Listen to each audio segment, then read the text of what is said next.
Et stop, tu roules sur le boulevard BD, cet album est fait pour toi. La patrouille du Faucon, tome 4, régate au Mont Saint-Michel. Charlie et ses camarades scouts de la patrouille du Faucon arrivent au Mont Saint-Michel. Au 8e siècle, l'archange Michel serait apparu à l'évêque Aubert. Il lui aurait demandé de construire un sanctuaire à l'endroit où il avait combattu et vaincu le diable qui avait pris l'apparence d'un dragon. Des pèlerinages y furent rapidement organisés. Des moines bénédictins s'y installèrent. Au XIIe siècle, le sanctuaire fut finalisé. Pendant la Révolution française, il deviendra une prison avant d'être quasi abandonné. En 1867, des moines revinrent et de nombreux travaux furent menés avec comme point d'orgue la statue de l'archange Michel au sommet de la flèche de 32 mètres de haut installée en 1897, à la même époque qu'une digue fut érigée. Et nos scouts dans tout ça? Comme des millions de touristes chaque année, ils viennent visiter le lieu. Évidemment, si le séjour devait se passer sans encombre, il n'y aurait pas d'aventure. Avant même d'arriver au sommet du mont, les scouts sont surpris par les cris d'une femme. Un voleur a dérobé une coupe en cristal de roche conservée au monde depuis des siècles. Il semblait bien renseigné.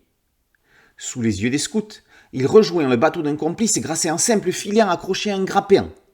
Les scouts laissent l'affaire à la police qui va se charger de l'enquête. Le lendemain, lors de la régate qu'ils organisent entre eux, l'embarcation de Charlie et Romain s'égare et accoste sur une île sur laquelle ils découvrent les bandits.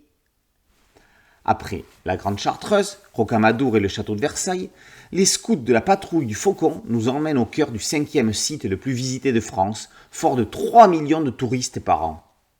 Avec ce 4e épisode, Jean-François Vivier signe un véritable scénario construit et équilibré. Fini le didactisme décroché des aventures précédentes. Même si l'on n'échappe pas au passage obligé historique, il est intégré ici avec beaucoup plus de naturel et de fluidité. Par ailleurs, l'intrigue commence très rapidement. Nouveau venu au dessin, l'Italien Jean-Claudio Vinci apporte un dynamisme salvateur.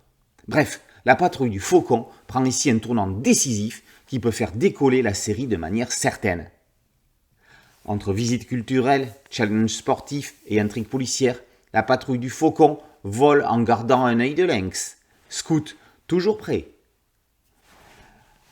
La patrouille du Faucon, tome 4, régate au Mont Saint-Michel, par Vivier et Vinci, est paru aux éditions Plein Vent.